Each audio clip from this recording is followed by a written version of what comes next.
El bilir ki sen benimsen. Yurdum, yuvam, meskenimsen.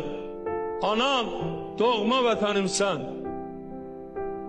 Ayrılar mı gönül candan? Azerbaycan, Azerbaycan. Ben de arzu ederim ki sizle birlikte gider şuya.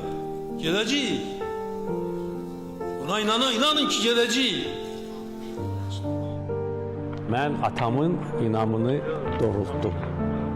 Yani bugün eminlikle bu barədə deyə bilərəm ki, əgər o bugünkü Azərbaycanı görsəydi, o yani şad olardı. Əminəm ki, onun ruhu şaddır çünkü bugünkü Azərbaycan onun əsəridir.